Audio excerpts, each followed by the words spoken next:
नमस्कार दोस्तों, जय श्री कृष्णा। मेरे YouTube चैनल में आपका बहुत बहुत स्वागत है। आज के इस वीडियो में हम आपको सफला एकादशी व्रत की कथा सुना रहे हैं। श्री युधिष्ठिर बोले कि हे भगवान, पौष मास के कृष्ण पक्ष की एकादशी का नाम क्या है तथा इस दिन कौन से देवता की पूजा की जाती है और उसकी विधि क्या है, यह सब आप हमें समझाइए। भगवान श्री कृष्ण बोले कि हे राजन, मैं आपके प्रश्नों का उत्तर देता हूँ। दान देने वाले की अपेक्षा मैं व्रत करने वाले से अत्यंत प्रसन्न रहता हूँ। अब आप इस एकादशी व्रत का महात्म्य सुनो। पौष महीने के कृष्ण पक्ष की एकादशी का नाम सफला एकादशी है। इस एकादशी के देवता भगवान श्रीमन नारायण हैं। इसका पूर्व में दी हुई विधि के अनुसार इसका व्रत करना चाहिए और नारायण की पूजा करनी चाहिए। जो मनुष्य एकादशी व्रत तथा मेरा पूजन करते हैं वे धन्य हैं। सफला नाम की एकादशी में मुझे ऋतु के अनुकूल फल अर्पण करना चाहिए, अर्थात नारियल, नींबू, अनार, सुपारी इत्यादि तथा धूप, दीप, पुष्प आदि से मेरी 16 प्रकार से पूजा करनी चाहिए। इस दिन दीपदान तथा रात्रि को जागरण करना चाहिए। इस एकादशी व्रत के समान यज्ञ, तीर्थ तथा दूसरा कोई भी व्रत नहीं है।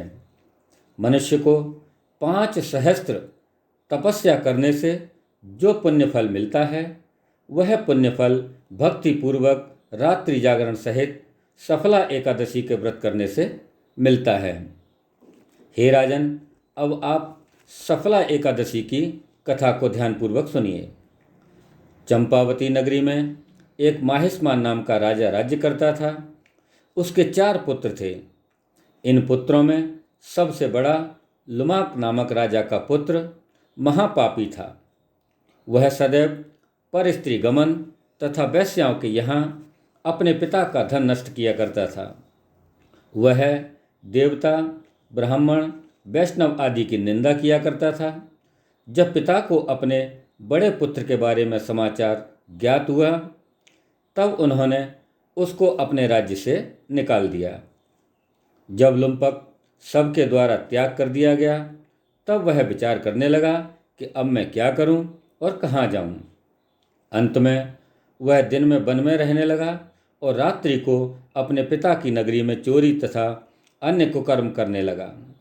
जिस वन में वह रहता था वह भगवान को अत्यंत प्रिय था। उस वन में एक बहुत पुराना पीपल का वृक्ष था तथा वह वृक्ष सभी देवताओं का क्रीड़ा स्थल था। इसी वृक्ष के नीचे लुम्पक रहता था। कुछ दिनों के पश्चात पौष महीने के कृष्ण पक्ष की 10वीं के दिन वह वस्त्रहीन होने के कारण शीत से मूर्छित हो गया। रात्रि को वह सो ना सका।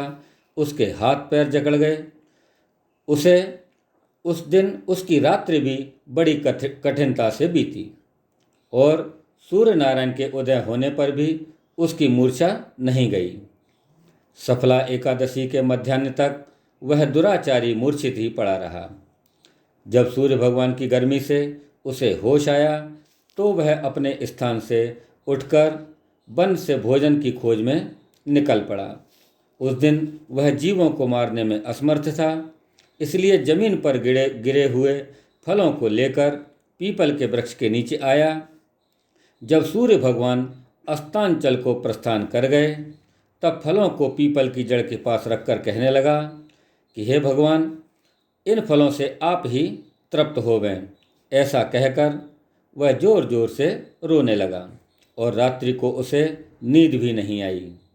इस महापापी के व्रत तथा रात्रि जागरण से भगवान अत्यंत प्रसन्न हुए और उसके समस्त पाप नष्ट हो गए। प्रातः ही एक दिव्य घोड़ा अनेकों सुंदर वस्तुओं से सजा उसके सामने आकर खड़ा हो गया और उसे आकाशवाणी हुई कि राजपुत्र, भगवान नारायण के प्रभाव से तुम्हारे समस्त पाप नष्ट हो गए हैं। अब तुम अपने पिता के पास जाकर राज्य करो। लुम्पक ने जब ऐसी आकाशवाणी सुनी तो वह अत्यंत प्रसन्न हुआ और हे भगवान आपकी जय हो, ऐसा कहता हुआ वह सुंदर वस्त्रों को धारण कर अपने पिता के पास गया। उसने अपने पिता को वह संपूर्ण कथा कह सुनाई। पिता ने भी अपना राजभार उसे सौंपकर वन का रास्ता अपना लिया। अब लुम्पक शास्त्रानुसार राज्य करने लगा। उसके स्त्री पुत्र आदि भी परम भक्त बन गए। वृद्धावस्था आने पर वह अपने पुत्र को गद्दी देकर वह भी भगवान का भजन करने चला गया और अंत में विष्णु लोक को प्राप्त हो गया। भक्तिपूर्वक जो मनुष्य सफला एकादशी का व्रत करते हैं वे अंत में मुक्ति पाते हैं। जो मनुष्य भक्तिपूर्वक सफला एकादशी का व्रत नहीं करते हैं वे पूंछ और सींग से रहित पशु के तुल्य हैं। सफला एकादशी के महात्म का पठन अथवा श्रवण करने से अश्वमेध यज्ञ का फल मिलता है। बोलिए श्री विष्णु भगवान की जय। तो भक्तों, यह थी पौष माह के कृष्ण पक्ष की एकादशी, सफला एकादशी। आपको कैसी लगी हमारी यह कथा, आप हमें कमेंट बॉक्स में जाकर अवश्य लिखें। साथ ही हमारे इस वीडियो को लाइक करें, शेयर करें और आप हमारे चैनल पर नए हैं तो हमारे चैनल को सब्सक्राइब अवश्य करें। बेल आइकॉन को प्रेस करके नोटिफिकेशन ऑन कर लें, जिससे हमारे आने वाले सभी वीडियो आपको समय समय पर मिलते रहें। धन्यवाद। जय श्री कृष्ण।